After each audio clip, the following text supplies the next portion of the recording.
Hello my dear students and parents, welcome back to write with Kanak ma'am. तो आज के video में हम क्लास 6 संस्कृत सब्जेक्ट के PT1 एग्जाम के एक सैम्पल पेपर को डिस्कस करने वाले हैं। ये sample paper current session 2026-27 PM Shri केंद्रीय विद्यालय का है, जिसकी टाइमिंग होने वाली है 90 मिनट्स और मैक्सिमम मार्क्स है 40। तो इसमें टोटल आपके 4 खंड दिए गए हैं। खंड क में आपका है अपठित अवबोधनम, जिसमें आपको गद्यांश दिए जाएंगे 6 अंक के। खंड ख में होंगे रचनात्मक कार्य, 8 अंक का होगा वो। खंड ग आपका होने वाला है व्याकरण का, इसके भी होंगे 8 अंक। और खंड घ होने वाला है पठित अवबोधनम, अर्थात कि आपके पाठ्य पुस्तक से उसमें प्रश्न पूछे जाएंगे, वो होगा आपका 18 मार्क्स का। तो टोटल आपके हो गए 40 अंक। वीडियो शुरू करने से पहले आपसे एक छोटी सी रिक्वेस्ट है, अगर आपको मेरी वीडियो थोड़ी सी भी हेल्पफुल लगती है तो प्लीज़ वीडियो को लाइक कीजिएगा और चैनल को सब्सक्राइब कीजिएगा और अपने फ्रेंड्स के साथ जरूर शेयर कीजिएगा, ठीक है। तो चलिए शुरू करते हैं। तो सबसे पहले आपका है अपठित अवबोधनम। अधोलिखितम अनुच्छेदम पठित्वा प्रदत्त प्रश्नानाम उत्तराणि लिखत। अब यहाँ पे गद्यांश को आपने ध्यान से पढ़ना है, फिर नीचे कुछ प्रश्न दिए गए हैं, उसके उत्तर लिखना है। तो चलिए शुरू करते हैं। एषा मम विद्यालयः अस्ति, इसका अर्थ है कि यह मेरा विद्यालय है। मम विद्यालयः सुंदरा विशालः च अस्ति, मेरा विद्यालय सुंदर और बहुत बड़ा है। अस्माकं विद्यालये अनेकानि चित्राणि सन्ति, अर्थात हमारे विद्यालय में बहुत सारे चित्र हैं। चित्राणि सुंदराणि सन्ति, चित्र बहुत ही सुंदर हैं। विद्यालये मम अनेकानि मित्राणि सन्ति, विद्यालय में मेरे बहुत सारे मित्र हैं। वयं मिलित्वा सुंदराणि चित्राणि पश्यामः, हम सब मिलकर सुंदर चित्र देखते हैं। वयं मिलित्वा गीतानि अपि गायामः, हम सब मिलकर गीत भी गाते हैं। वयं मिलित्वा क्रीडांगणे क्रीडामः धावामः च, हम सब मिलकर खेल के मैदान में खेलते और दौड़ते हैं, ठीक है। अब नीचे कुछ प्रश्न है, वो देख लेते हैं। एक पदेन उत्तरत, मीन्स कि एक शब्द में आपको उत्तर देना है। कहे वयं मिलित्वा कानि पश्यामः, अर्थात हम सब मिलकर क्या देखते हैं। तो अभी हमने गद्यांश में पढ़ा वयं मिलित्वा सुंदराणि चित्राणि पश्यामः, तो आपने चित्राणि लिखना है, एक शब्द में उत्तर देना है। तो यहाँ लिखेंगे चित्राणि, तो यहाँ लिखेंगे चित्राणि।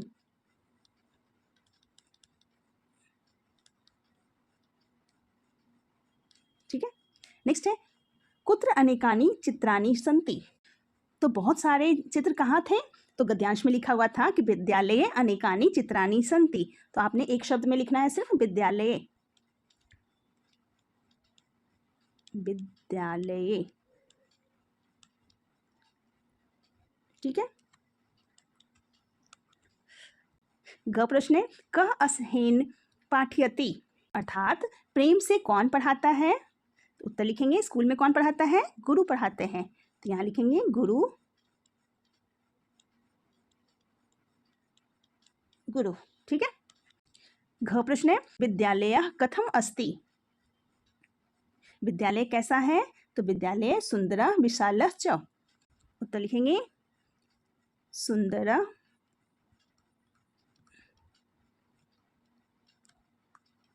विशालः च, सुंदर और विशाल है। आगे देखते हैं। अगला प्रश्न है पूर्ण वाक्येन उत्तरत, अब यहाँ पे आपने पूर्ण वाक्य में उत्तर देना है। वयं कदा गृहम् आगच्छामः, हम सब घर कब जाते हैं। तो जब पाठ समाप्त हो जाता है तब आप घर जाते हैं, तो आप उत्तर लिखेंगे वयं पाठ समाप्ते अनंतरम गृहम् आगच्छामः, ठीक है। अगला प्रश्न है खंड ख रचनात्मक कार्यम, 8 अंक का। चित्रम दृष्ट्वा उत्तरम लिखत, चित्र को देखकर आपने उत्तर लिखना है।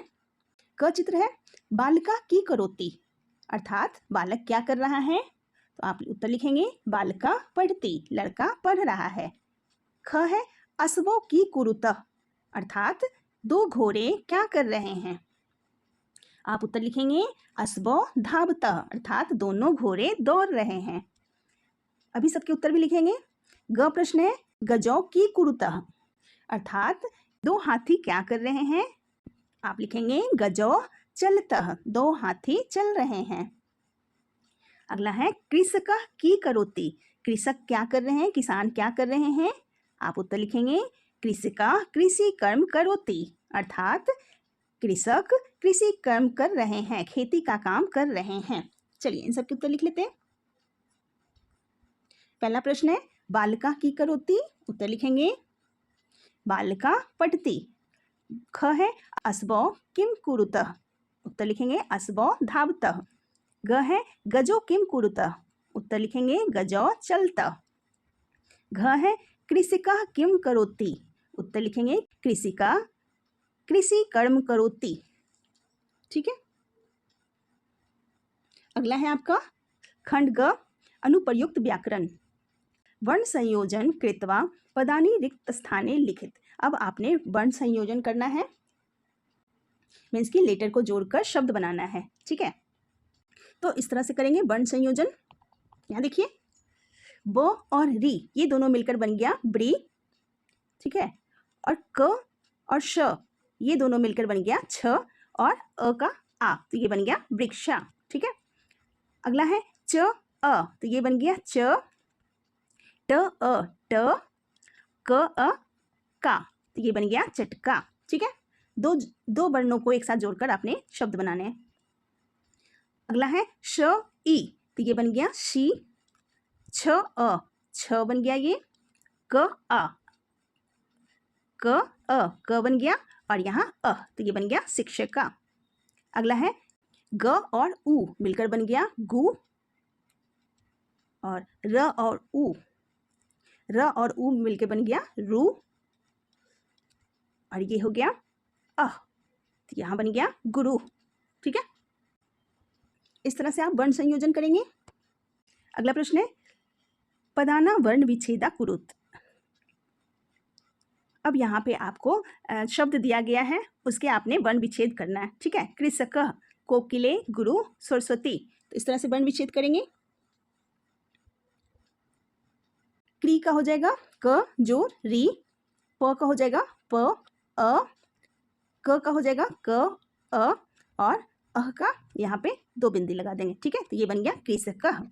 अगला है कोकिले, तो ध्यान से देखिए क जोर ओ तो ये बन गया को, क जोर ई ये बन गया की, ल जोर ए तो ये बन गया ले, तो ये आपका हो गया कोकिले।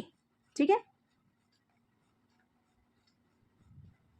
अगला है गुरु, ग जोर उ गु हो गया, र जोर उ ये हो गया रू, फिर यहाँ पे अंत में फिर अह लगाएंगे तो ये हो गया गुरु। ठीक है। अगला है सरस्वती, तो पहले स जोड़ अ हो गया स, र जोड़ अ हो गया र, स को स लिखेंगे, व का हो जाएगा व जोड़ आ, ती का हो जाएगा त जोड़ ई। ठीक है, तो ये हो गया सरस्वती। तो वर्ण संयोजन मीन्स होता है कि जोड़ना, और वर्ण वियोजन मीन्स होता है कि वर्ण को तोड़ देना। ठीक है, अगर ये नियम आप याद रखेंगे तो फिर एग्जाम में किसी भी प्रकार के प्रश्न को आसानी से हल कर पाएंगे। ठीक है, चलिए आगे देखते हैं। अगला है खंड घ पठित अवबोधनम। अब आपके बुक से यहाँ पे प्रश्न दिए गए हैं। प्रश्न है प्रथम वर्णन पदम लिखंतु, अर्थात इस प्रश्न में आपको दिए गए वर्ण से शुरू होने वाला एक संस्कृत का शब्द लिखना है। जैसे क लिखा हुआ है तो आप क से कोई भी शब्द लिख सकते हैं, तो आप क से शब्द लिख सकते हैं कमलम, मीन्स कि कमल का फूल, या फिर दूसरा शब्द आप लिखेंगे कपोत।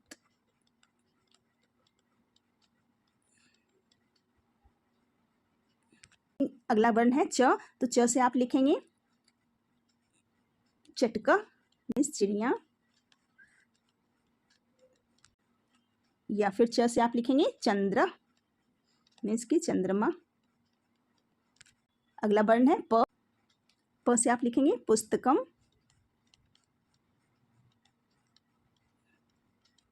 फिर प से आप लिखेंगे पंकजम, पंकजम। ठीक है। अगला है र वर्ण, तो र से आप लिखेंगे रथा, मीन्स की रथ, और राम मीन्स की राम। जो भी वर्ण आपको प्रश्न में दिया जाएगा उसी वर्ण से शुरू होने वाले शब्द आपने लिख देने हैं, ठीक है। चलिए आगे देखते हैं। ये देखिए पूरा उत्तर लिखा हुआ है। अ से अग्नि अस्त्रम, क से कमलम कपोतम, च से चंद्रा चटका, प से पंकजम पुस्तकम, र से रथ राम, ठीक है। अगला प्रश्न है चित्राणि दृष्टवा तेषा संस्कृत नामानि लिखत, अर्थात कि चित्र देखकर आपने इनके नाम संस्कृत में लिखने हैं। तो पहला चित्र है कमल का फूल, जिसको संस्कृत में पंकजम कहते हैं, तो यहाँ लिखा हुआ है। दूसरा चित्र चांद का है, तो यहाँ लिखेंगे चंद्रा। तीसरा चित्र है ये हाथी का सुर है, तो आप लिखेंगे सुंडा, सु लिखा हुआ है आपने सुंडा, ठीक है। अगला है वृक्ष का चित्र, वृक्ष, ठीक है। अगला ये दांत का चित्र है, तो आप लिखेंगे दंत।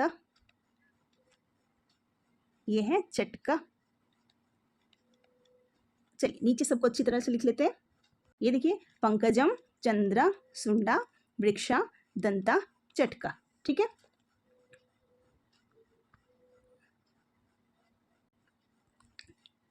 सातवां प्रश्न है उचित शब्देन रिक्त स्थानानि पूर्यते, अर्थात यहाँ पे बॉक्स में कुछ शब्द दिए गए हैं और नीचे सेंटेंस दिए गए हैं। जो भी उचित शब्द यहाँ पे आएगा उसको आपने भर देना है, ठीक है।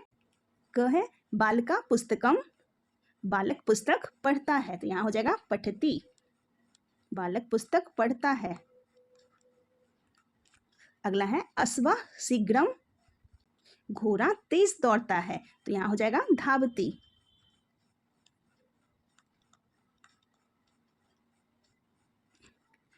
ग प्रश्न है बालिका गीतम डैश, बालिका गीत गाती है, तो यहाँ लिखेंगे गायती, अर्थात बालिका गीत गाती है।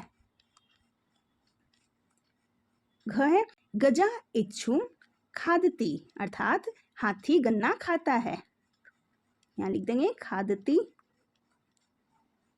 चलिए आगे देखते हैं। प्रश्न 8 है उचित कथना नाम समक्ष आमा, अनुचित कथना नाम समक्ष न इति लिखत, अर्थात जो कथन सही है उसके आगे आपने आम लिखना है और जो अनुचित कथा है उसके आगे आपने न लिखना है, ठीक है। इसकी ये ट्रू फॉल्स यहाँ दिया हुआ है।